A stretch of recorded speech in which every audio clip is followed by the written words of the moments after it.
Moși mei Capricorn, ce faceți, dragilor? Bine ați venit! Astăzi vom face etalarea generală pentru luna august. De ce generală? Pentru că, așa cum am anunțat la toate zodiile de până acum, oficial cele două canale pe care le-am deschis recent sunt închise, pentru că mi-am sau a trebuit să-mi văd lungul nasului până unde mă ține plapuma, că nu pot să vorbesc despre tematici de genul ăsta, atât astrologice cât și psihologice, pentru că nu sunt nici astrolog, nu sunt nici psiholog și m-am luat așa pe mine și m-am pus la locul meu, adică să pun mâna să fac ce știu că fac bine, adică tarot. Așa că de acum înainte ne vom vedea mult mai des cu etalări mult mai variate. Și pentru deschiderea lunii august m-am gândit să facem crucea celtică, etalare la nivel, hai să spunem așa, general. Nu vom specifica dacă este vorba despre iubire, bani sau alte chestiuni pentru care vom face etalări separate. Așa că începem. Nu uitați că această etalare este valabilă pentru toți cei care aveți soare, luna, ascendent sau Venus în Capricorn și la sfârșitul etalării m-am gândit eu așa să scoatem o carte din acest minunat oracol care, nu știu, să ne dea ori un sfat, ori, nu știu, să vedem cam cum legăm acel sfat sau acel mesaj cu etalarea întreagă, da? Energia voastră în această lună, 4 de bâte. 4 de bâte este o energie de armonie, este o energie de voie bună, este o energie de reconstrucție, de stabilitate, o certă siguranță în sine, poate să fie. Este cartea, hai să spunem, care ne arată că oriunde ajunge Capricornul în această lună, ușile vor fi deschise sau cel puțin încrederea interioară există în voi, da? Energia voastră este de bunăvoie, de voie bună, pardon. Bunăvoie înseamnă altceva. Foarte interesant. Sub această carte avem cartea morții, care ne arată că ați trecut mulți dintre voi, wow, printr-un proces extraordinar un proces de curățenie, curățenie generală în viața voastră, fie în exterior, fie în interior. Aici a avut loc un mare proces de transformare.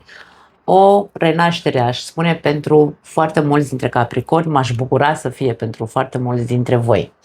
Hai să vedem. Situația, spânzuratul, situația în luna august arată că este, hai să spunem așa, un moment de pauză sau un moment de reflecție. Poate că ar fi bine în luna august să stați, să meditați un pic mai mult, dar nu mă refer la acea meditație spiritualicească, cum îi zic eu, ci să gândiți pe toate părțile, tot ceea ce, nu știu, meditați asupra vieții voastre. Este un moment de pauză, de reculegere, de ce nu, ca să ajungeți la iluminare, ca să ajungeți la, din nou, nu acea iluminare spiritualicească, ci la o înțelegere, să înțeleg ce am de făcut de acum înainte. Foarte tare, da? Hai să vedem. Asupra căror lucruri trebuie să meditați, asupra unei bucle. Atenție, că spadele sunt gândurile noastre, da?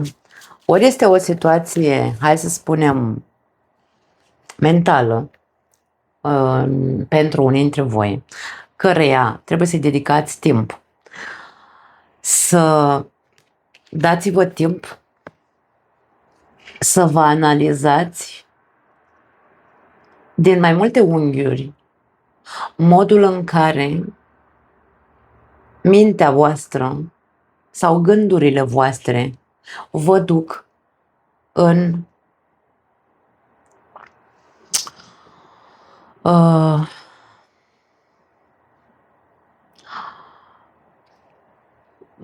momente de impas, aș spune. Acest 8 de spade vine acum în cap, nu știu de ce îmi vine imaginea unei străzi Nu neapărat că e cu sens unic, e o stradă din aia înfundată, în care nu mai ai, da? Se termină strada acolo, ajungi și nu prea poți nici să întorci mașina. Cumva este o situație, aș spune, căreia trebuie să-i dedicați mai multă atenție. Dar nu este o situație în sine. Îmi vine să spun că este o buclă mentală,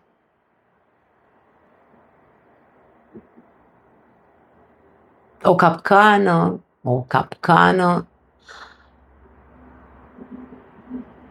provocată de gândurile voastre.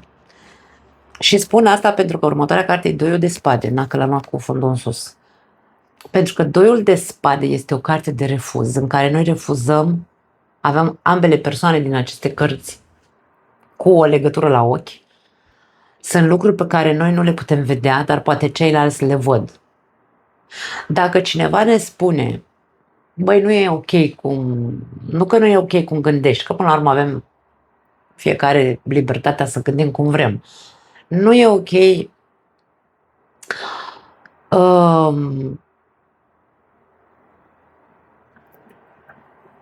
să zicem așa, îți spune cineva, nu e ok să o ții pe ta. Da? Îmi spune mie, băi, nu e ok să o ții pe ta. Și eu nu, și nu, și nu, și nu. Așa cum am spus la început, când m-am luat și eu pe mine și m-am pus la locul meu, aici e vorba despre propria noastră încăpățânare în care zicem nu. N-am nicio șansă să ies de aici, n-am nicio șansă să rezolv situația în care mă aflu, nu văd nicio ieșire, nu există nicio rezolvare. Spânzuratul vine și spune, indiferent că acum poate că cine știe care este situația și ești obligat practic să stai pe loc ca să evaluezi din nou acea situație. Nu refuza, pentru că este o carte a refuzului, Doiul de spade, nu refuza și nu te încăpățâna să crezi în totalitate că nu există soluție. De-aia spun că e mintea care ne duce în buclă și o ținem pe a noastră cu nu e adevărat, nu pot, nu există nicio șansă să rezolv. Da? Deci dă-ți timp, e ca și cum spânzuratul vine și spune în luna august Capricornului, dă-ți timp, ai răbdare cu situația, ai răbdare cu tine, nu mai refuza și nu te mai încăpățâna pentru că vei găsi rezolvare. Nu-ți mai lăsa mintea să te ducă mereu în același loc. E un soi de această iluminare, da? Iluminare nu spiritualicească, ci aceea de a vedea în sfârșit că atunci când apare spânzuratul și ne arată această idee de pune-te în toate pozițiile din povestea asta în care te afli, da? Din situația în care te afli. Pune-te și vezi din toate perspectivele sau vezi toate perspectivele, vezi toate fațetele acelei probleme, dă-o pe toate părțile, și sus și jos și stânga și dreapta și apoi vei înțelege, este imposibil să nu înțelegi ceva, este imposibil să nu ajungi la o concluzie, da? Cam asta este ceea ce văd. Vi se cere răbdare, indiferent cât de complicată pare situația acum, nu refuzați să aveți răbdare cu voi și nu, îmi vine să spun, nu mai stați încrustați în nu.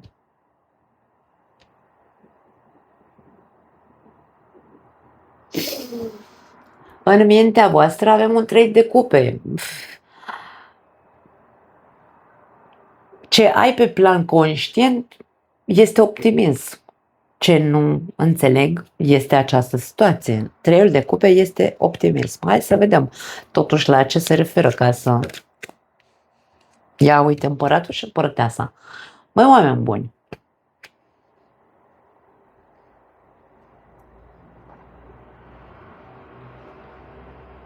unii dintre voi aveți credința că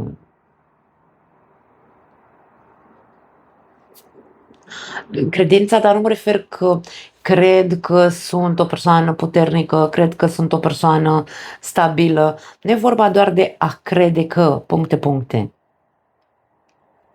Aici nu pare că e doar o credință, aici pare că este în interiorul vostru, da? Deci este acel eu știu, nu eu cred, eu știu. Eu știu cine sunt, eu știu că sunt o persoană, mie îmi place să spun, sunt o persoană sănătoasă la cap, da? Cu mici excepții. Sunt o persoană serioasă, sunt o persoană generoasă, eu știu că sunt o persoană stabilă, o persoană constructivă, eu știu că sunt o persoană puternică, eu știu că sunt, da, deci aici e vorba despre, nu e doar optimismul la flower power tâmpit, ci este siguranța, eu știu cine sunt, eu sunt aici. Dacă femeia știe, femeia Capricorn știe cine e, bărbatul Capricorn știe cine e. De ce avem această situație aici este de neînțeles. Dacă știi cu siguranță cine ești, de ce în sufletul tău sau, mă rog, situația pe care ne-o arată această combinație este cea care este? De ce te simți între Ciocan și Nicovală? Nu are noimă, nu face sens când eu știu cu siguranță cine sunt? Nu are sens să fiu așa. Să am atitudinea asta. Atitudine de frică. Aici există liberul arbitru în optul de spade. Ce-ar fi să te gândești să începi să miști un pas, pentru că e o chestiune de alegere. Liberul arbitru înseamnă eu aleg să ies de aici. Chiar dacă situația arată strâmtorată, pare că nu există niciun soi de noimă soluție la problema asta, dar încerc să fac un pas. Nu mai stau pe loc aici. E vorba despre, ok, nu mai refuz. Ies de acolo, într-un fel sau altul trebuie să găsesc eu singură soluția să ies de acolo. Mai ales când am credința despre mine că știu că sunt o persoană sănătoasă la cap, da? Sau întreagă, pentru că ăștia amândoi sunt întregi. Poate unii dintre voi, aici Trei de Cupe e cartea prieteniei, poate unii dintre voi aveți o problemă cu un grup de prieteni sau cu o familie, de ce nu, o familie de prieteni. Poate că ceva s-a întâmplat între voi și ați ajuns, s-a stricat vorbitorul, nu știu, habar n-am, s-a întâmplat ceva. Doamne, fă tu primul pas. Pentru că aici avem persoane adulte, persoane mature, persoane, cum zic, sănătoase la cap. Nu mai sta, poate pentru unii dintre voi este, pentru că aici este foarte multă statornicie, da? Stau pe loc, mă simt blocat, nu îndrăznesc să fac primul pas. Indiferent că vorbim despre o persoană, o familie sau o prietenie de familie, că nu mi-e așa, fie că e vorba despre, nu știu, un prieten, fie că e vorba despre, nu-mi iese ideea de căsnicie, dar în fine, nu contează. Vorbim despre o problemă între tine și o altă persoană. Da? Fă primul pas. Nu mai stagna. Aici există o stagnare, un blocaj, nu pot să fac asta, n-ar trebui să fac asta, mai gândește-te, încearcă să dai pe toate părțile ca să vezi cum poți să treci la acțiune. Folosește-ți maturitatea, pentru că aici avem figura împăratului și a împărătesei, are de văzut cu maturitatea, cu adultul ăla care știe, adultul lider, dacă vrei, care știe cum să manevreze o situație în așa fel încât să se rezolve. Da.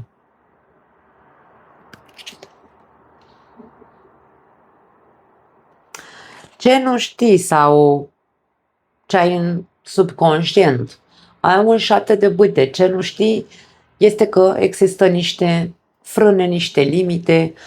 Dragii mei, poate că inclusiv luna august poate că nu este de a acționa. Nu este despre a acționa în luna august, este despre a medita, dar nu despre a rămâne blocat în situație fără să o dăm pe toate părțile. Cam asta este ideea.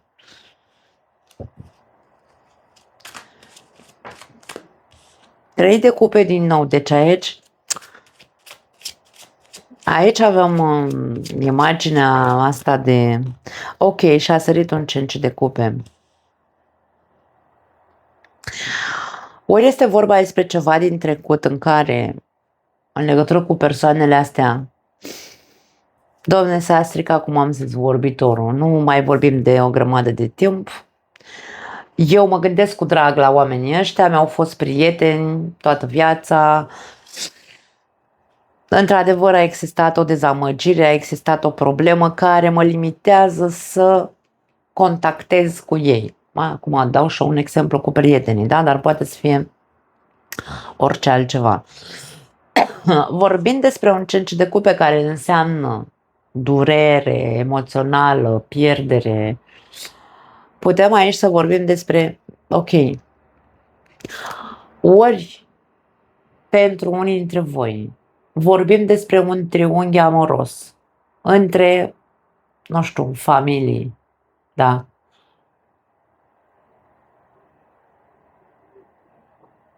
Se înțelege ce înseamnă un triunghi amoros între familii. Tu erai căsătorită sau într-o relație, celălalt era căsătorit într-o altă relație, erați prieteni de familie sau cunoscuți sau așa și uite că a venit potopul. Da. Ideea care este aici? S-a întâmplat, da. Pe tine te-a marcat foarte mult din punct de vedere interior, da. Toate acțiunile tale sau comportamentele tale în ziua de astăzi sunt foarte, hai să zicem așa, atente. Nu mai îndrăznești să faci nimic, nu te mai deschizi, da? Din cauza că ai trăit ce ai trăit în trecut? Poate. Dar aici e ca și cum, ce nu știi, ce nu știi este că trebuie să depășești. Trebuie să depășești această întâmplare.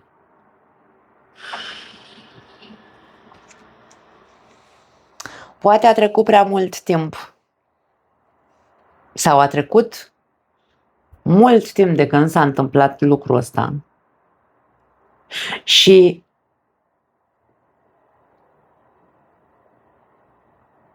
tu e ca și cum ești așa cumva în aer, agățat în aer, blocat în propriile gânduri.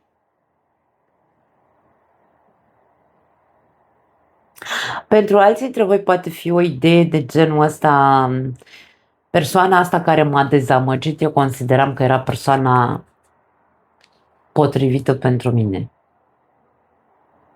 Unii dintre voi tot mai sperați. 3 de cupe nu înseamnă speranță, dar 3 de cupe este cartea optimistului. Da? Și este pe partea ta mentală conștientă, ca și cum mă gândesc, continuu mă gândesc că eram foarte buni ca parteneri, era persoana potrivită pentru mine și optimismul mă face să cred că cine știe, niciodată nu se știe, de-aia sunt aici în aer, că niciodată nu se știe cum poate persoana asta se va întoarce, chiar dacă m-a dezamăgit. Foarte ciudată etalarea voastră, cred că e singura etalare ciudată din tot zodiacul. Da?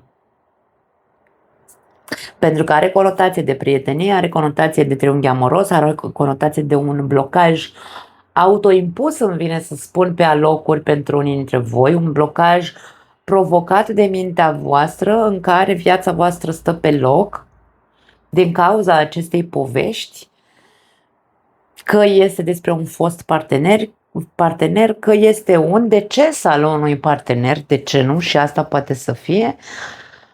Putem să detaliem mult mai mult, dar nu cred că are sens. Cam asta este ideea. Eu aș spune că luna august este despre ok, stai pe loc și privește din toate punctele de vedere, dar fă ceva, nu mai sta în această stare, nu mai sta în această situație, nu mai refuza să-ți stopezi gândurile negative, ieși de acolo, încearcă să fii optimist, încearcă să fii optimist și să te gândești că de ce să nu schimbi chipul ca să poți să găsești o altă persoană la fel de potrivită pentru tine pe cât credeai că este cealaltă. Sau să găsești o altă prietenie de familie cu alte persoane. Ideea este să socializezi, da? Pentru că Treiul de Cupe este și cartea socializării. Cam asta este ideea, da?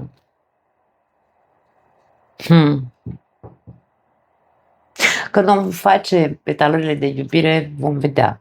În trecut avem furie, avem cavalerul de spade, foarte multă furie. Hai să vedem. Cavalerul de spade, în principiu, sunt acțiuni, pe pozitiv sunt acțiuni pentru a rezolva. Și uite ce avem, din nou avem spânzuratul.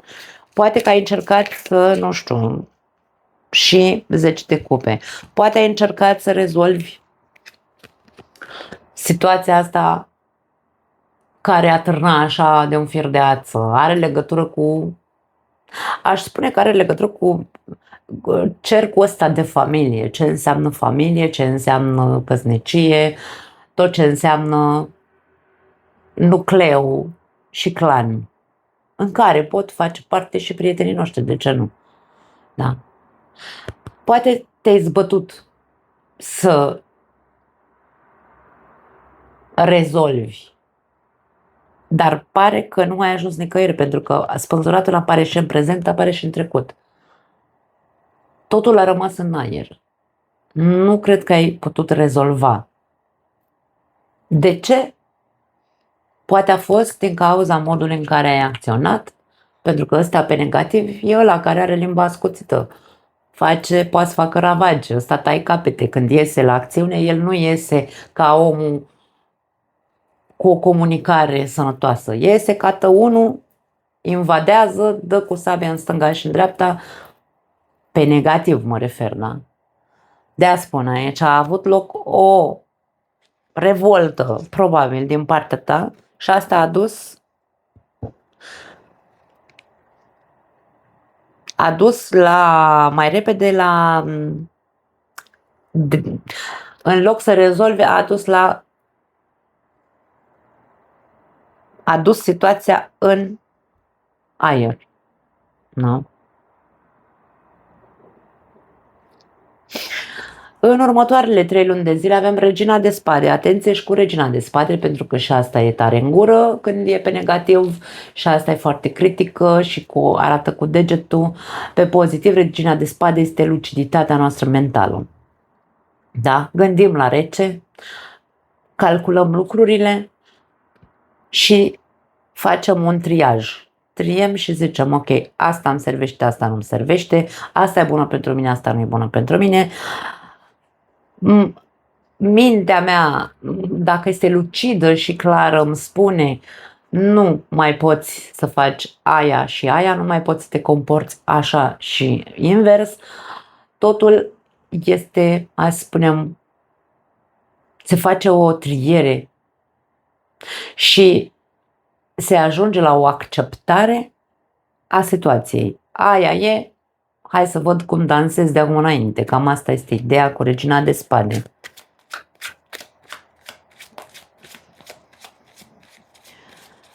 Tot ce înseamnă regi și regine pot fi figuri de autoritate de gen, aici cu spadele pot fi avocați, pot fi, nu știu, notari, procurori, habar n-am. Da? 3 de monede. Marele Preot și Cartea Îndrăgostiților, care ne arată că vei fi, într-un fel sau altul, obligat să faci o alegere. În următoarele 3 luni de zile ai de ales. Dacă familia în continuare, pentru că aici vedem viitorul are legătură cu familia. Avem familia în trecut sau acea imagine a nucleului. Avem imaginea 3 de monede, înseamnă grup de persoane cu care facem o echipă bună, să zicem așa. Și aici e vorba despre, ok, în următoarele 3 luni de zile poate că cel mai bine pentru mulți dintre voi care vă aflați în această situație, pentru că nu toți capricornii se află în această situație, mulți dintre voi poate ar trebui să fiți foarte lucizi ca să vedeți ce din tot ceea ce ați experimentat voi, vă este sau nu de folos în viața voastră. Bineînțeles că poți să ajungi să-ți refaci viața, să ai pe altcineva lângă tine în cazul în care aici e vorba despre o dezamăgire sau un deces al unui partener de viață. Este cumva momentul să începi să îți reînnoiești, îmi vine să spun, credințele cu adevărat. Când tu ești foarte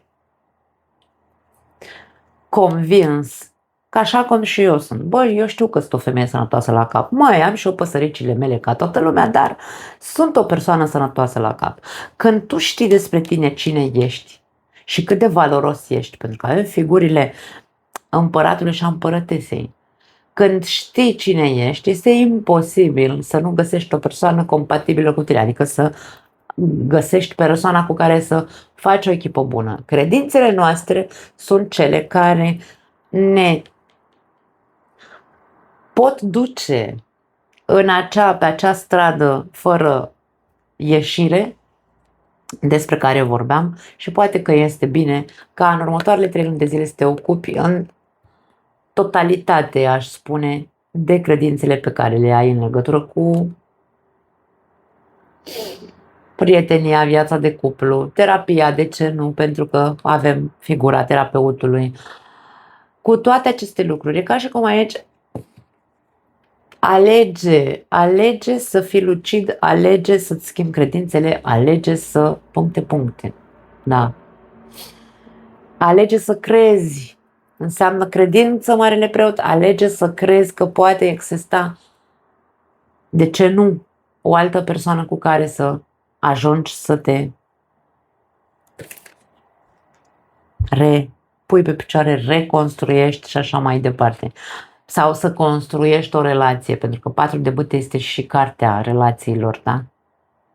Dacă e vorba despre relații, dacă nu, poate să fie inclusiv, cum am spus mai devreme, tot ce ține legat de clan, familie, echipă, poate fi vorba și despre prieteni. Ideea este că aici e un mare blocaj pentru unii dintre voi, blocaj căruia trebuie să-l prestați atenție, dragii mei, și să-l vedeți de unde vine, de la ce a pornit, de când s-a întâmplat ce s-a întâmplat sau de când stați în această stare, în acest blocaj, pentru că e ca și cum, băi, ajunge. Cumva, cărțile astea spun ajunge, e momentul să ajungi la luciditate. Ieși din buclă. Concluzia. 3 de monede care se repetă. Deci concluzia este căutarea. Caută să rezolvi, caută să ieși de acolo, caută să nu mai stagna, nu mai sta pe loc, caută să, dacă e nevoie terapie, caută luciditate, caută să citești, caută. Hai să vedem ce ar trebui de fapt să cauți ca să, nu știu, să poți să ieși de acolo. Da, am zis la început că această etalare nu are de văzut cu iubirea și așa, dar pare că înspre asta ne duce. As de spade și 8 de monede. Concluzia este caută. Atenție, fiecare as în parte înseamnă un nou început, dar asul de spade mi se pare cel mai periculos dintre toți ași. Un nou început în ce? Aici vorbim despre sinceritate, despre a rezolva problemele cu care mă confrunt, despre a găsi soluții, caută soluții, dar aici vorba despre adevăr și sinceritate. Dar pericolul acestui as de spade este spada în sine. Pentru că putem să facem foarte mult rău, să ne facem foarte mult rău cu cuvintele, cu ceea ce spunem, cu gândurile pe care le avem și inclusiv cu gura, cu limba, putem să le facem rău celorlalți. Sabia are două tăișuri. Putem să o folosim pentru a rezolva lucruri sau putem să o folosim pentru a distruge. Așadar, caută, eu vreau să merg pe pozitiv și spune, treiul de monede, concluzia este caută să rezolvi situația în care te afli, caută, de ce nu, cum am zis și aici, caută terapie în cazul în care ai nevoie, caută să faci eforturi, să înțelegi, să vezi lucrurile altfel. Asta e concluzia. Așa am început, așa terminăm această etalare, dragii mei. Caută să înțelegi de ce stai în bucla asta. Caută să înțelegi de ce mintea ta te duce mereu la aceeași poveste. Caută să reînțelegi situația. Cum a fost, de ce s-a ajuns unde s-a ajuns și așa mai departe. Hai să vedem un ultim mesaj pentru voi. Dacă nu vrea să sară. Dar îl vom aștepta. E foarte mare setul ăsta de cărți. Hai să vedem un mesaj final pentru Capricorn. Nu vrea, domnule. Deci nu vrea. La celelalte zodii a sărit imediat cartea. La voi, ok. Misiune. Misiune pare a fi așa un fel de trebuie să faci X lucru. Pe mine ce mă inspiră să spun această carte, pentru că ce văd aici este o oglindă. Și văd aceeași persoană care se uită în această oglindă. Odată se vede ca fiind o persoană, aici avem un surfer. Ce înseamnă surfer, dacă să ne gândim? O persoană liberă, care face ce vrea mușchiul lui, când vrea mușchiul lui, și după aia cealaltă persoană în oglindă este aceeași persoană, dar este îmbrăcată în haine de birou, da? În costum. E una și aceeași persoană. Cu care dintre cei doi te identifici, îmi vine să spun? Cu cel liber, cel care își dă voie să fie liber, să facă ce vrea mușchiul lui? Sau cu cel care își îndeplinește rolul pe acest pământ, obligațiile, managerul?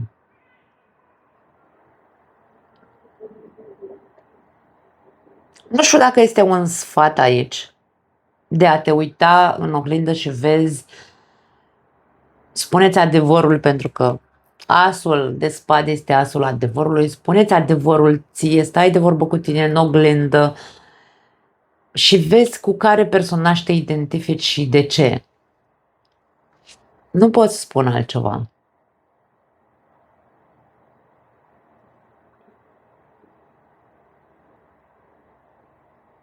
Misiunea ta este uiți doar la tine, îmi vine să spun aici un alt mesaj pentru alții dintre voi. Nu te mai uita la poveste, nu te mai uita la cât de persoană potrivită era acea persoană pentru tine, indiferent că a decedat, îmi pare rău dacă s-a întâmplat asta, dar asta nu înseamnă că trebuie să rămâneți, dragii mei, atârnați și legați de această poveste, pentru că nu se mai întoarce omul ăla înapoi. Dacă e vorba de o depresie, mergeți, încercați să vedeți cum faceți să mergeți la psihoterapie. Este imposibil să nu găsiți un psihoterapeut care să vă ajute să ieșiți din această situație. Da. Misiunea ta e să te uiți la tine. Știm că există surferi pe această planetă, foarte neîngrijiți, parcă fac ei ce vor, ce vrea mușchiul, își trăiesc viața liberi după cum cred ei, dar sunt neîngrijiți, nu au nimic altceva în cap decât valurile mării și tabla de surf. Poate unii dintre voi sunteți în acest, da? Vă neglijați, nu vă mai interesează absolut nimic decât, nu știu, poate munca acasă și atât. Poate că ar trebui să te uiți în oglindă și să vezi că te-ai delăsat. Poate fi și asta. Și ar trebui să te îngrijești un pic așa, să te pui la patruace. Poate să fie, de ce nu? Îmi vin chestii de genul ăsta, ca sfaturi, să zicem, da. Cam asta e, dragii mei. Pare că este o lună în care va trebui să vă place sau nu, pentru că aici există un refuz, vă place sau nu, va trebui să meditați asupra acestei bucle mentale. Nu pot să spun altceva. Pentru că aveți nevoie să ajungeți la o concluzie, aveți nevoie să acceptați ideea că trebuie să faceți eforturi mult mai mari pentru a depăși odată, da? A depăși aceste